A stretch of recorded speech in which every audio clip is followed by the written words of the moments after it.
नमस्कार विद्यार्थी मित्रों, फरी एक वखत विडियो लेक्चर में सर्व विद्यार्थी मित्रों हार्दिक हार्दिक हार्दिक स्वागत है। मित्रों, तमे जाणो छो ए प्रमाणे एक सुंदर मजानुं प्रकरण गई काले आपणे चालू कर्युं। प्रकरण नंबर 10 रेखाओ, लाइन्स, स्ट्रेट लाइन्स। तो आ प्रकरणनी अंदर एकदम पायाथी प्राइमरी इन्फॉर्मेशन थी आपणे वात करीए छीए। जे वस्तु तमने खबर छे ए पण शीखववामां आवी अने जे नथी खबर ए तो शीखववानी ज छे अने शीखवीए ज छीए, बराबर छे। तो छेल्ले त्रिकोणनुं मध्य केन्द्र, त्रिकोणनुं क्षेत्रफळ, अहींया सुधी आपणे वात करी हती। टेक्स्टबुकमां पाना नंबर 199 ओपन करो। आज नवो टॉपिक आवे छे रेखानो ढाळ, स्लोप ऑफ अ लाइन, बराबर छे।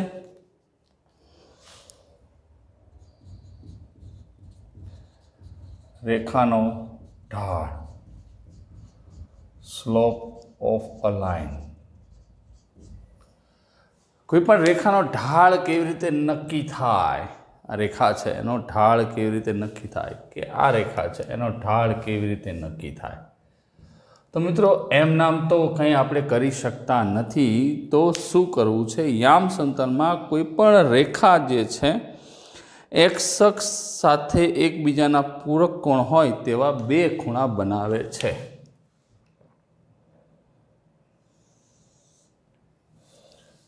याम समतलमां पेला लखीए आपणे, पछी तमने परफेक्ट, कारण के मारे जे एंगल क्रिएट करवी हती, एंगल बनावी हती, ए सेट न थई। कि याम समतलमां कोईपण रेखा एक्स अक्ष साथे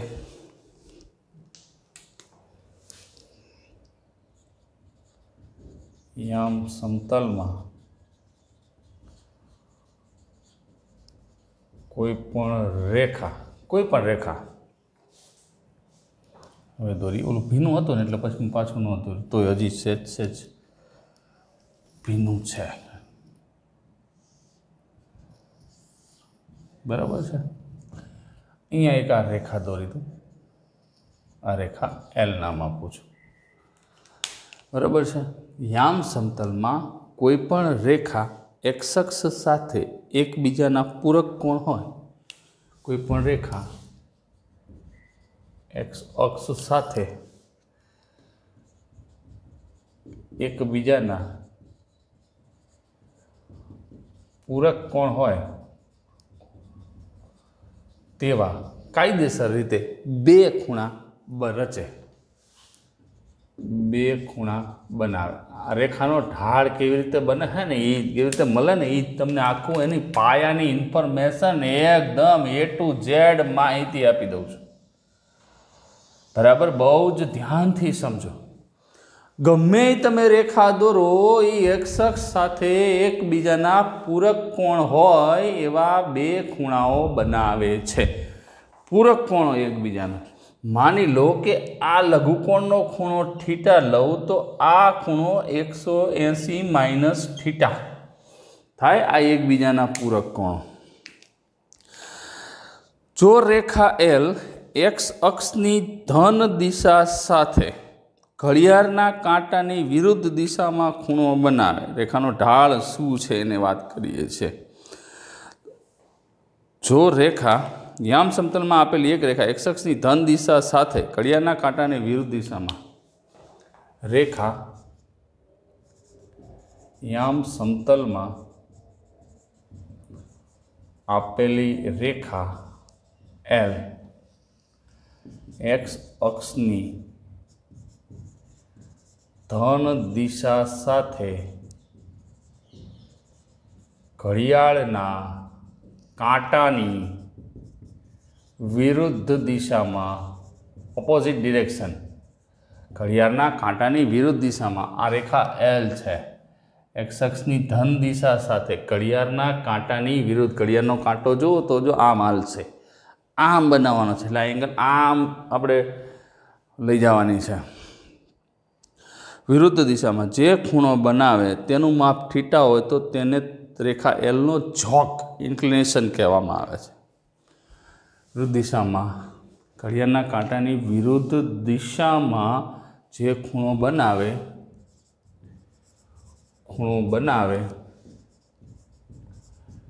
तेनुं माप थीटा होय तो માની લો કે એનું માપ થીટા હોય, પેજ નંબર 199 ઉપર છે, થીટા હોય તો તેને રેખા એલનો જોગ કહેવામાં આવે છે, હોય તો તેને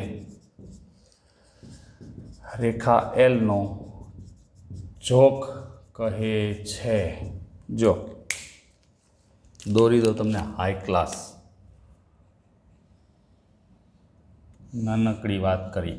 એક્સ અક્ષ, આ વાય અક્ષ, આ રેખા છે એલ, અહીંયા આ જે ખૂણો બનાવશે થીટા, ઘડિયાળના કાંટાની વિરુદ્ધ દિશામાં આ એક્સ અક્ષની ધન દિશા છે, આ થીટા.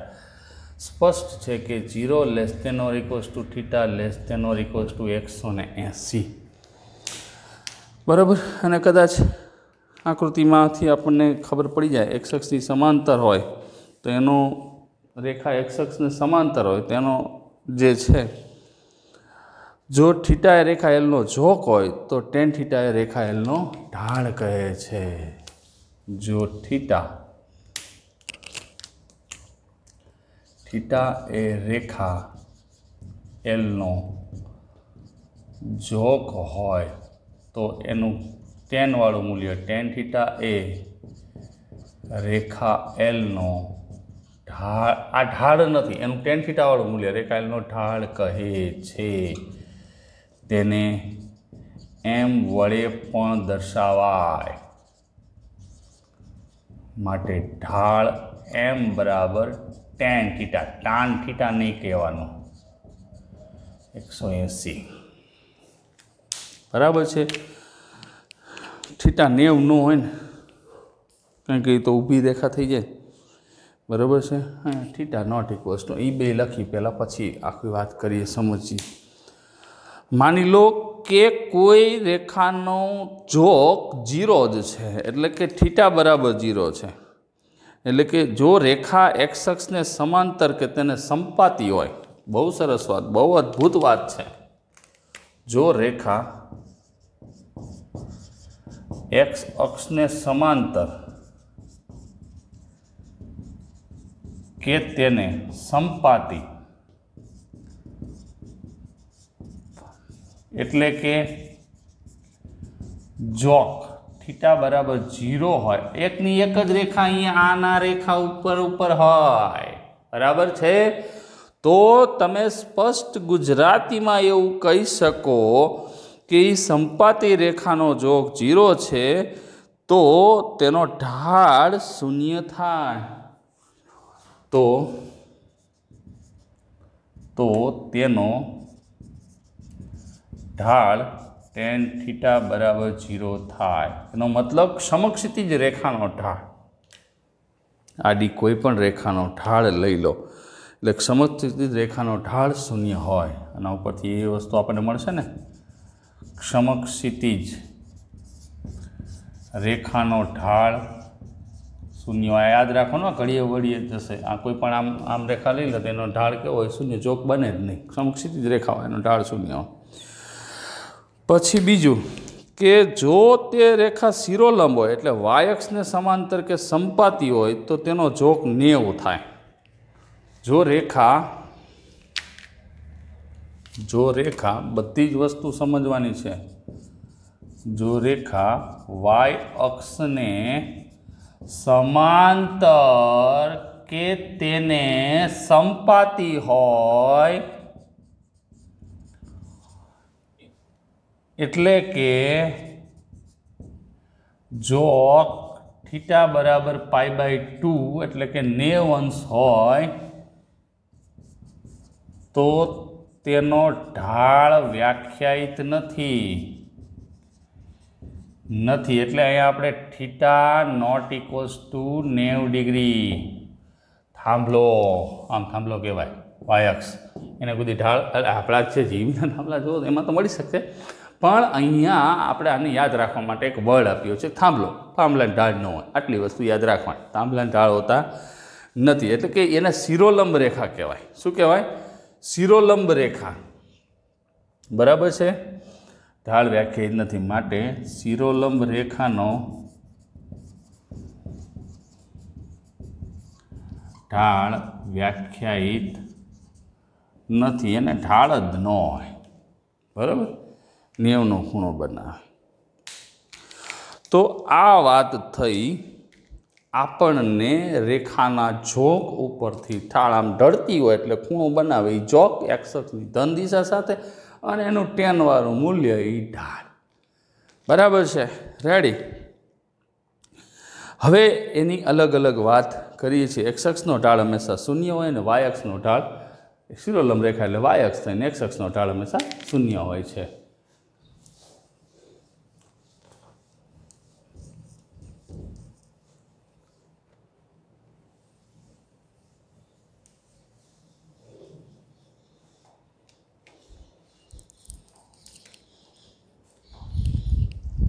હવે એના પછીની વાત કરીએ. હું અહીંયા એ જોવાયો કે નીચે જ કેટલીક જગ્યા રહે છે, બરાબર છે, કોઈ પરેશાનીવાળી વાત નથી, એટલે અહીંયા લખવું હોય તો લખીએ કે ટૂંકમાં એક્સ અક્ષનો ઢાળ, ટૂંકમાં તો ન કહેવાય, એક્સ અક્ષનો ઢાળ શૂન્ય, વાય અક્ષ હોય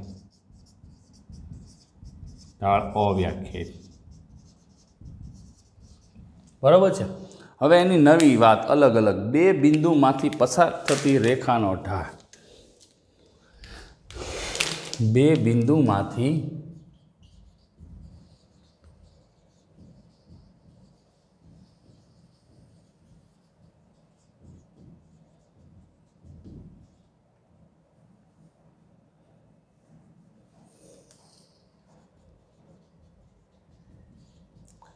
slope of a line passing through 2 point.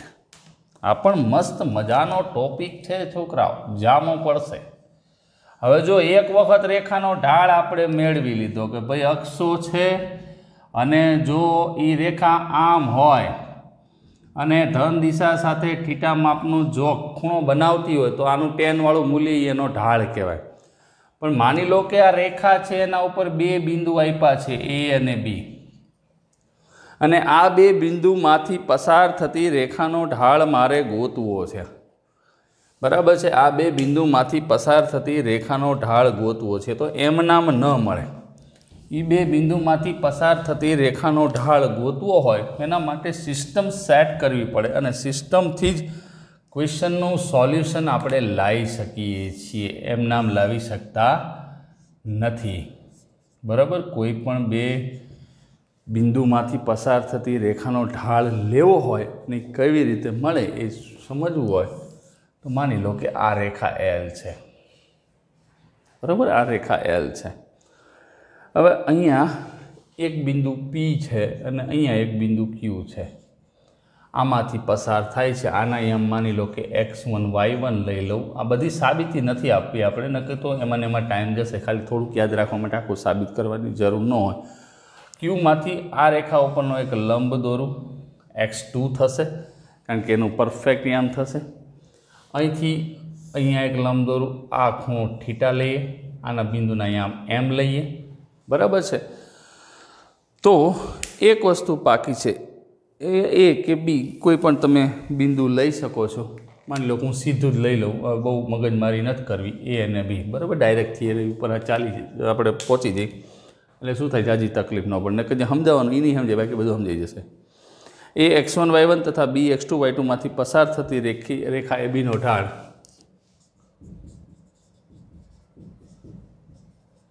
સીધું જ લખાવું છું. થિયરી સાબિત કરવાની કંઈ જરૂર નથી, સાબિત કરવાનું તમારે કોઈ દી આવવાનું નથી.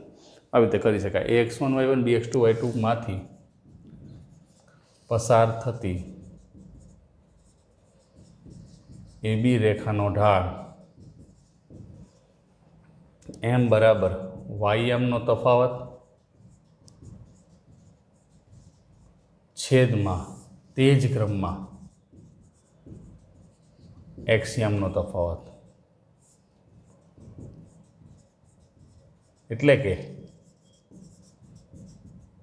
ઢાળ એમ બરાબર y2 માઇનસ y1 છેદમાં x2 માઇનસ x1 આ સૂત્ર થયું.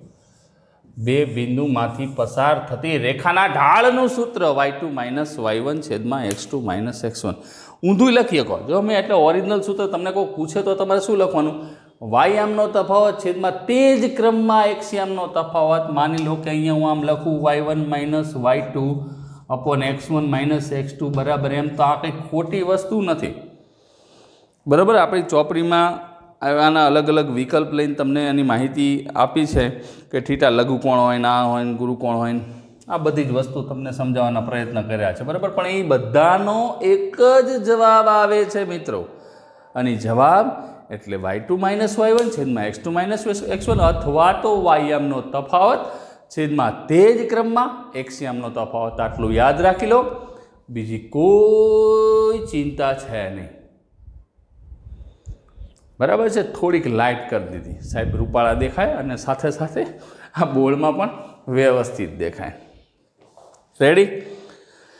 રેખાનો ઢાળ એ રેખા પરના બિંદુ પર આધારિત નથી, આ વસ્તુ ધ્યાન રાખશું, બરાબર છે. રેખા એલ માટે એબીનો ઢાળ, બીસીનો ઢાળ, જો બિંદુ એબીસી સમરેખ હોય તો પણ કહી શકાય, બરાબર. લઘુકોણ ગુરુકોણનો વિચાર કર્યો છે ને આ બધી જ માહિતી તમને આપી છે ને છેલ્લે અંતે તો જવાબ એક જ લાવ્યા છે, બરાબર છે. જો રેખા એલ, રેખાનો ઢાળ એ રેખા પરના બિંદુ પર આધારિત નથી. રેખાનો ઢાળ એ રેખા પરના બિંદુ પર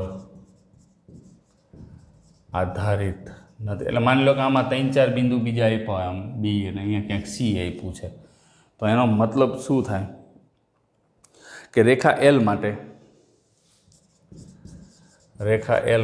માની લો કે એબીનો ઢાળ અને બીસીનો ઢાળ બે હરખો થતો હોય. આમ રેખા લઈ લઉં, આ રેખા એલ છે, અહીંયા એ છે ને અહીંયા બી છે ને અહીંયા સી છે. એબી રેખાનો ઢાળ બરાબર બીસી રેખાનો ઢાળ, આ બે સરખા હોય. એબી રેખાનો ઢાળ અને બીસી રેખાનો ઢાળ સમાન હોય, સરખા હોય, તો આપણે કહીએ કે એક જ રેખા હોય એટલે શું કીધું? રેખાનો ઢાળ એ રેખા પરના બિંદુ પર આધાર, એટલે એકથી વધારે બિંદુ આપ્યા હોય તો એમાં બધુંનું હરખું જ થાય, એમાં કંઈ ફેર ના પડે, બરાબર. માની લો કે એબીનો ઢાળ, રેખાનો ઢાળ રહ્યો, આ રેખાનો ઢાળ બિંદુ પર એબી લો કે બીસી લો, ગમે એ બિંદુ લઈ શકો. આ લાઈન સમજાણી ને? રેખાનો ઢાળ રહ્યો એ રેખા પરના બિંદુ પર આધારિત નથી, એટલે કોઈ પણ બે બિંદુ તમે પસંદ કરી શકો છો, એના માટે કોઈ ચિંતાનું કારણ છે નહીં. અને સમરેખ માટેની ત્રીજી શરત આવી, જો એબીસી સમરેખ હોય ને તો અને તો જ, જો એબીસી સમરેખ હોય તો અને તો જ એબી રેખાનો ઢાળ બરાબર બીસી રેખાનો ઢાળ, એ બે સમરેખ હોય ને તો જ એબીનો ઢાળ અને બીસીનો ઢાળ બે હરખા થાય. જો કંઈ નવું એમાં ન હોય. એટલે આ વસ્તુ છોકરાઓ મેં તમને અગાઉ કીધી કે જેટલી થિયરમ પરફેક્ટ થશે ને એટલી જ તમને વધારે ને વધારે મજા આવશે. હવે અહીંયા રેખામાંથી બે બિંદુ હોય રેખા ઉપરના, એમાં ઢાળ કેવી રીતે લેવો હોય તો એ વસ્તુ આપણને ક્લિયરલી સમજાઈ ગઈ, બરાબર છે. હવે આપણા એના પછીનો આપણી પાસે એમાં ટેક્સ્ટબુકમાં 199 પેજ ઉપર બધું ઢાળ ને y2 માઇનસ y1 ટૂંકમાં ઓલો કાટકોણ ત્રિકોણના નિયમનો બધો ઉપયોગ કરી સમજાવવાની ટ્રાય કરી છે, પણ એની કોઈ રિક્વાયરમેન્ટ છે નહીં. તમારે ખાલી આટલું જ યાદ રાખવાનું છે કે બે બિંદુમાંથી પસાર થતી રેખાનો ઢાળ શું થાય? આ જ સૂત્ર, વાયામનો તફાવત છેદમાં તે જ ક્રમમાં એક્સયામનો તફાવત. બીજી કોઈ વસ્તુ મગજમારી નહીં કરવાની, બરાબર છે. હવે બે રેખાઓ પરસ્પર સમાંતર હોય કે લંબ હોય એની શરત. બે રેખાઓ પરસ્પર સમાંતર કે લંબ હોવા માટે હોય તે માટે ઢાળના સંદર્ભમાં શરત. બે રેખાઓ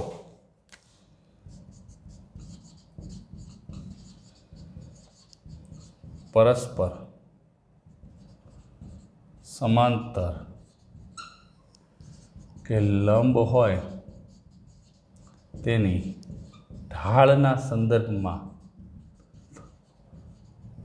એટલે ઢાળ ઉપરથી આપણે કેવું કહીએ કે માની લો બે રેખા છે, આ બે સમાંતર રેખાઓ છે, બરાબર. આ કેવી રીતે કહીએ કે પછી આ બે લંબ રેખાઓ છે, આ એલ અને એમ છે, આ એલ છે ને આ એમ છે. તો આ કેવી રીતે કહી શકાય કે બે રેખાઓના ઢાળના સંદર્ભમાં આપણે કોઈ પ્રોસિજર કરવી હોય તો કઈ રીતે એને ગોઠવણ કરી શકાય? પરસ્પર સમાંતર કે લંબ હોવાની ઢાળના સંદર્ભમાં. અને હું સિમ્પલી સેટ કરું છું, એમાં કોઈ નવી વસ્તુ નથી કરતો. ધારો કે યામ સમતલમાં શિરોલંબ ન હોય તેવી રેખાઓ L1 અને L2 છે. ધારો કે યામ સમતલમાં શિરોલંબ ન હોય, કારણ કે શિરોલંબ રેખાના ઢાળ નથી વ્યાખ્યાયિત. શિરોલંબ ન હોય તેવી બે રેખાઓ L1 અને L2 છે. બરાબર, શિરોલંબ નથી એવી બે રેખાઓ L1 અને L2 છે. કોઈ પણ બે સમાંતર રેખા હોય ને એના ઢાળ હંમેશા સમાન હોય. જો રેખાઓ L1 અને L2 ના ઢાળ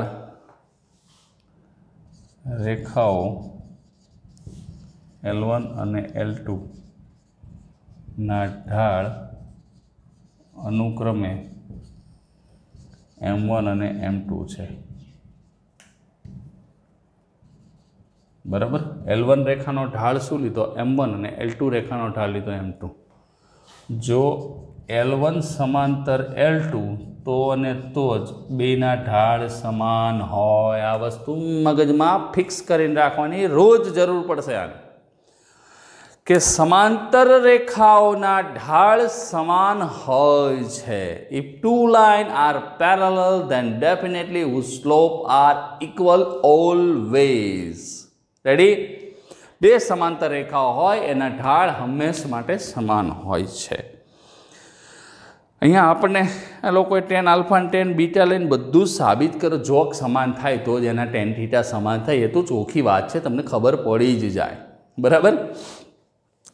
અને પછી પરપેન્ડિક્યુલર એટલે કે એકબીજાને લંબ હોય તો 90 - ખૂણો. આ બે વસ્તુ તમને સમજાવવાની ચોપડીવાળાએ અથાગ પ્રયત્ન કર્યા છે અને આપણે સમજી પણ લીધા છે કે પણ આપણે તો માત્ર આવશ્યક અને પર્યાપ્ત શરત જ, આવશ્યક એટલે જરૂરી અને પર્યાપ્ત એટલે પૂરતી, જો વરસાદ પડે છે તો રસ્તા ભીના થાય છે, PAQ માટેની આવશ્યક શરત, પર્યાપ્ત શરત છે, આવશ્યક અને પર્યાપ્ત. બરાબર છે.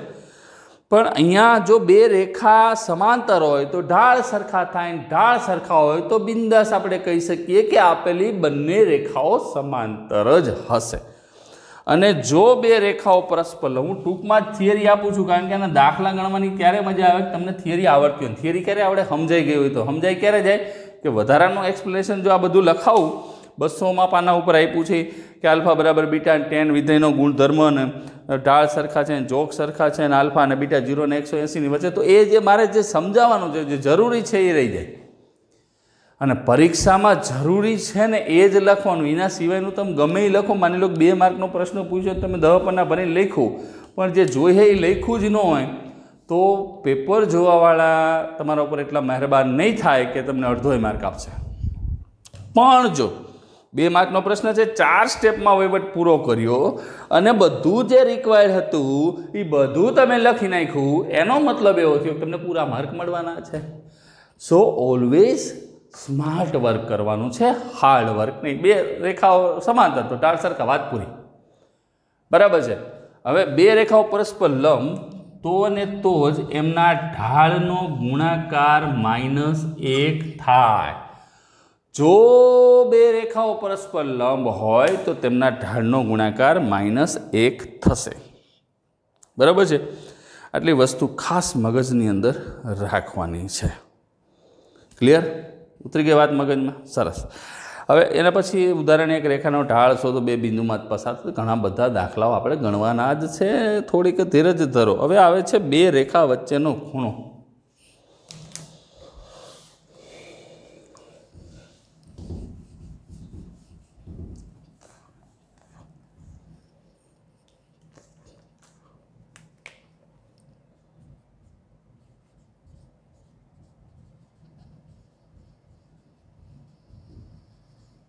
આમાંય છે ને થોડીક ડિઝાઇન પાડવી પડે. માની લો કે બે રેખા, એક રેખા આમ છે ને આમ છે, આ બે રેખાઓ છે L1 અને L2, તો આ બે વચ્ચે ખૂણો બને છે. કોઈ રેખા આમ હોય ને બીજી રેખા આમ હોય તો આ બે વચ્ચે ખૂણો બને. કોઈ રેખા આમ હોય ને એક રેખા આમ હોય તો આ બે, મેં ખબર પડે તમને શું લીધું? જો અહીંયા બે છે ને છેદતી રેખાઓ છે, અહીંયા એક શિરોલંબ રેખા લીધી જેનો ઢાળ ન હોય, અહીં એક સમક્ષિતિજ રેખા, આ બધી કન્ડિશન જ છે ને, આ બધી શરતો છે, આ બધું ચકાસવું પડે, એક પણ આડાવડું ચાલે નહીં. તો આમની વચ્ચેના ખૂણા કેવી રીતે બનશે? તો સિમ્પલ વસ્તુ છે છોકરાઓ, જો સૂત્ર આપણા મગજમાં સેટ થઈ જાય તો કોઈ પણ દાખલાની અંદર આપણે સરળતાથી સેટ કરીએ કે પણ એનો જે પ્રાઇમરી ઇન્ફોર્મેશન છે એ આપણા મગજમાં ક્લિયરલી સેટ થવી જોઈએ. શું છે પ્રાઇમરી ઇન્ફોર્મેશન? જો સમજો, ધારો કે બે રેખાઓ L1 અને L2 લઈ લઉં, એ શિરોલંબ રેખાઓ નથી. ધારો કે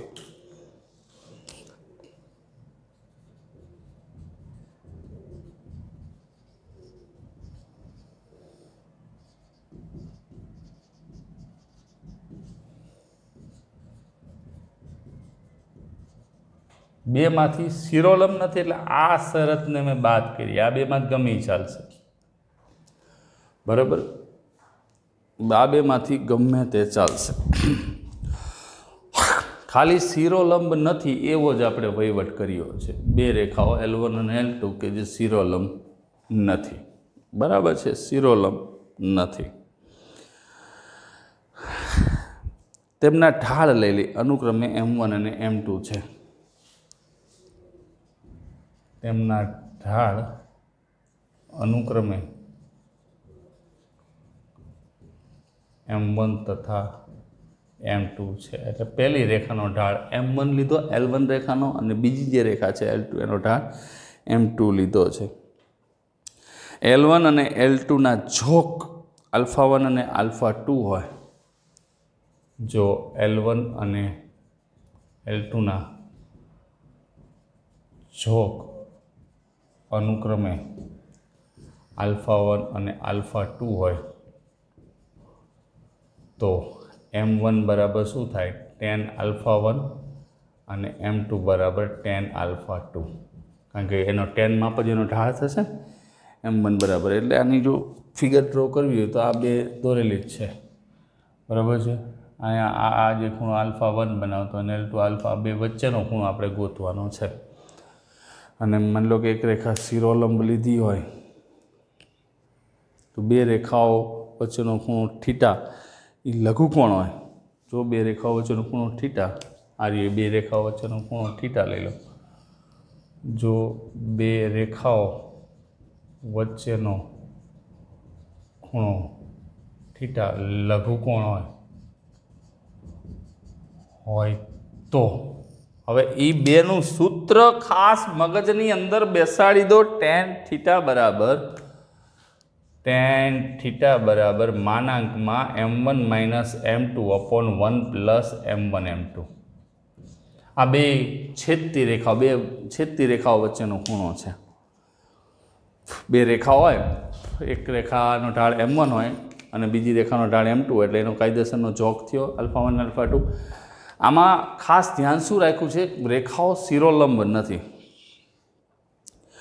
માની લો કે રેખાઓ L1 અને L2 છે, એમાં એક રેખા L1 x અક્ષને લંબ રેખા હોય તો શું થાય?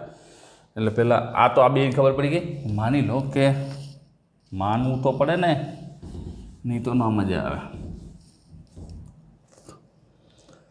હવે એની છે ને રેખાકૃતિ હું તમને અહીં દોર દઉં.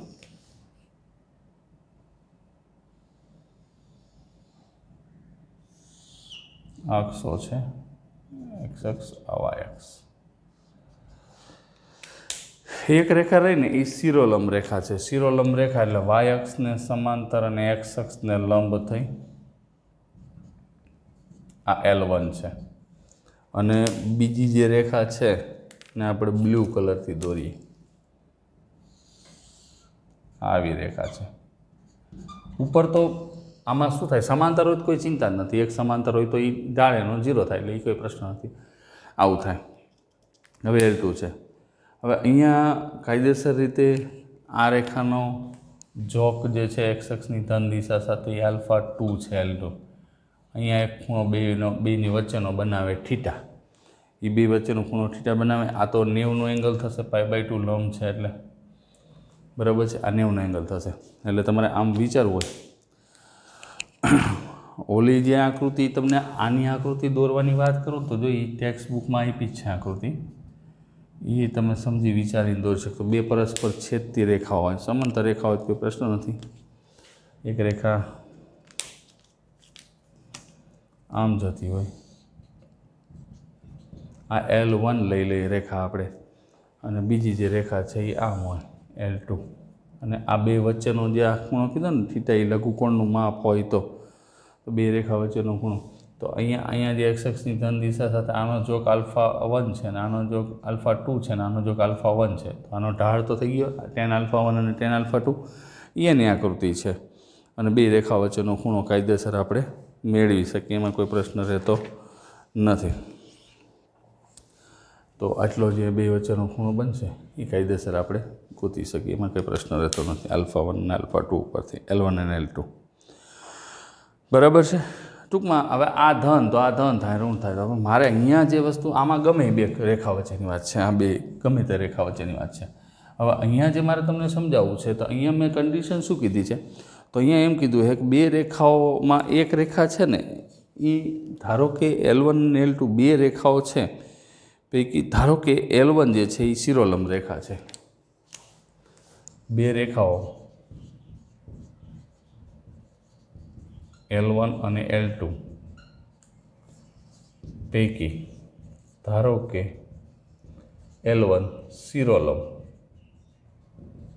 એટલે કે એક્સ અક્ષને લંબ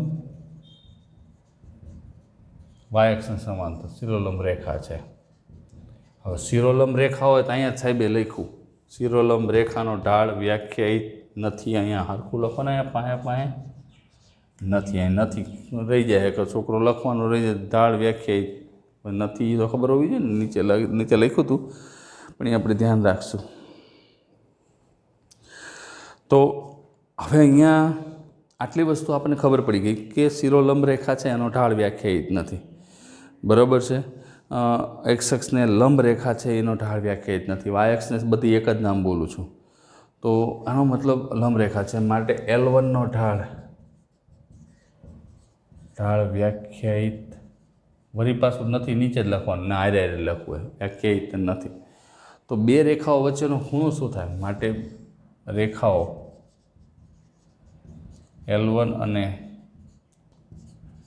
L2 વચ્ચેનો ખૂણો, તો ખૂણો તો ગોતવો જ પડે. તો કે એ શું થશે, તો કે એકચ્યુઅલમાં થશે થીટા બરાબર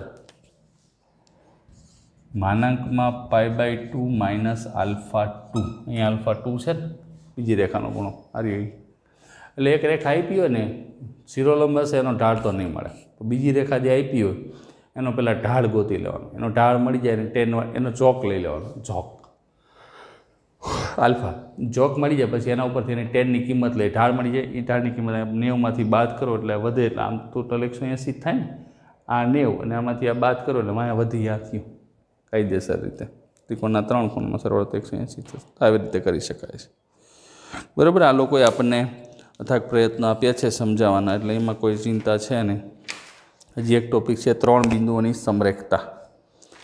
3 બિંદુઓની સમરેખતા એ મેં પહેલાં લઈ લીધું, એ બી રેખા ને એસી રેખાનો ઢાળ સરખો થાય, અહીંયા લઈ લીધું છે 3 બિંદુની સમરેખતા, એટલે એ ટોપિક આમાં આવી જ ગયો છે, કંઈ ચિંતા નથી. પણ આમાં અમુક વસ્તુ યાદ રાખવા જેવી છે. એ સમબાજુ ત્રિકોણની બધી બાજુની લંબાઈ સમાન હોય, બરાબર છે.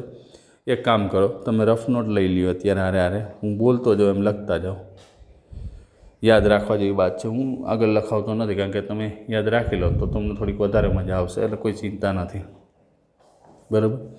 લખો પહેલું, સમબાજુ ત્રિકોણની બધી બાજુની લંબાઈ સમાન, ખબર જ હશે ઘણા બધાને, બરાબર. પછી બીજું, સમદ્રી બાજુ ત્રિકોણની 2 બાજુની લંબાઈ સમાન હોય. ખ્યાલ છે ને? આ બધી વાત મેં તમને કીધું તો પાયાથી માહિતી આપીશ, એટલે અમુકને ખબર હશે ને, એકાદ બે તો એવાય હોય મારા જેવા કે જેને ના ખબર હોય. પછી લંબચોરસની સામસામેની બાજુઓની લંબાઈ સમાન હોય તથા તેમના વિકર્ણો સમાન. તમારે પોઝ કરતું જવાનું, લખતું જવાનું, વિકર્ણો સમાન હોય છે. પછી એના પછી ચોરસની બધી બાજુઓ સમાન હોય છે અને વિકર્ણો પણ સમાન હોય છે. ચોરસની બધી બાજુઓ સમાન હોય અને વિકર્ણો પણ સમાન હોય. અને પછી લખો સમબાજુ ચતુષ્કોણ, સમબાજુ, સમ એટલે સરખું, બધી બાજુ સમાન હોય છે.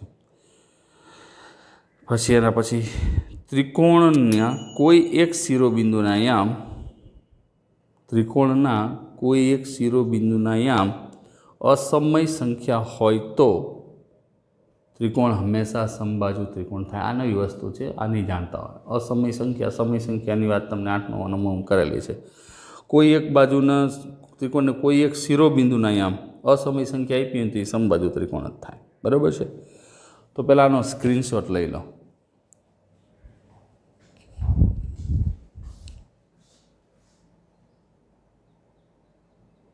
રેડી મિત્રો? તમને ગઈકાલે જ મેં કીધું હતું કે આપણે મેક્સિમમ જે છે એ થિયરમમાં જે વધારે ને વધારે ફોકસ આવશે થિયરમ ઉપર જ તે, અને થિયરમ ઉપરથી જ આપણે આગળ ઉપર બધી પ્રોસેસ કરી શકશું. એટલે થિયરમ જેટલી શાર્પ થશે, જેટલી વધારે સમજાશે, એટલી જ વધારે મજા આવશે. જો થિયરમમાં લોચા પડ્યા તો પછી કશું થવાનું નથી, આપણાથી કંઈ જ ન થાય. એટલે થિયરમ સ્પષ્ટ રીતે સમજવાની, કોઈ ચિંતા ન રહે. આ દેખાતું તું ખરા ને, નહીં તો ફરી વાર લખવું પડે. હા, લે વિદ્યાર્થીઓને મજા ન આવે એવું દેખાય, વિદ્યાર્થીને મજા ન આવે એવું નકામું.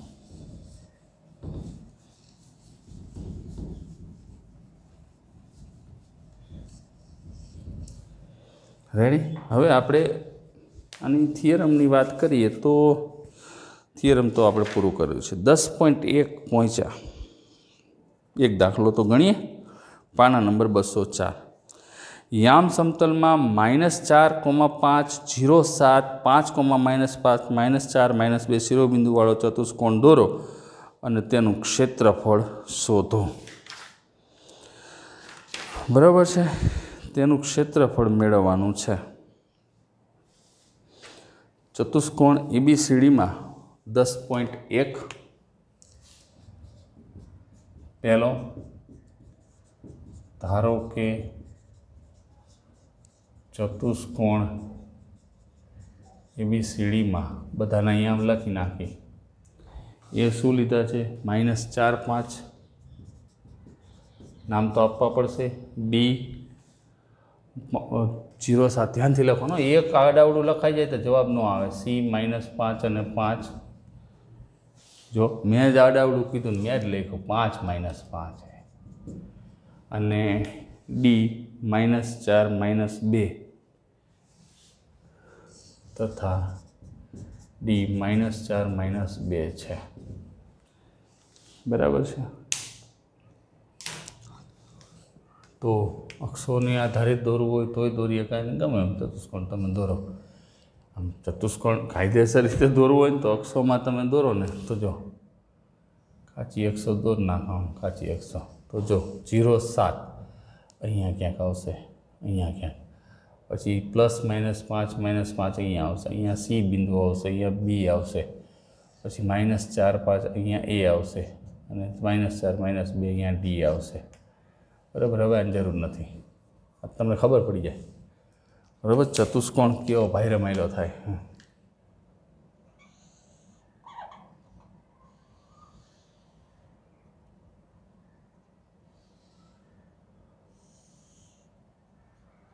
બરાબર? આ અક્ષોને આધારિત આપણે નામ આપ્યું છે સી. એમાં કંઈ ચિંતાનું કારણ, તમે ગમે તેમ માની લો કે આમ નથી આપવું, તમે સીધું દોરવું છે તો એમાં કંઈ અહીંયા આપણે અક્ષોના આધારિત દોરવું એવું જરૂર નથી. અક્ષો આધારિત દોર્યું હોય તો થોડુંક સફિશિયન્ટ રહે. અને આમ દોરો,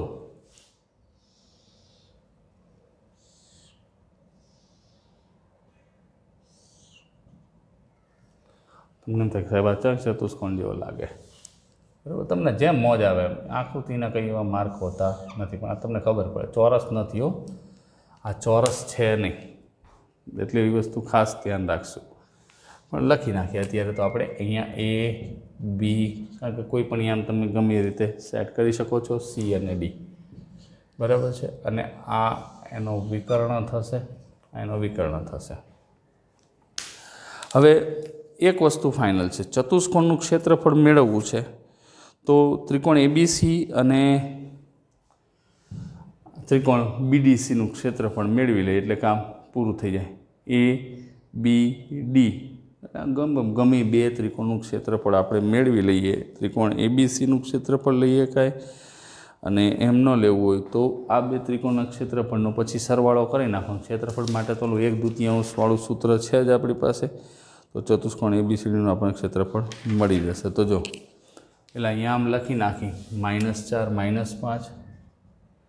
મારે ઓલી થિયરમ તમને શીખવાડવાની બાકી છે પણ હવે આજે નથી શીખવાડવી, આજ તો ડાયરેક્ટ આપણે ગણી નાખી -4 -2। તો જો ચતુષ્કોણ એબીસીડીનું ક્ષેત્રફળ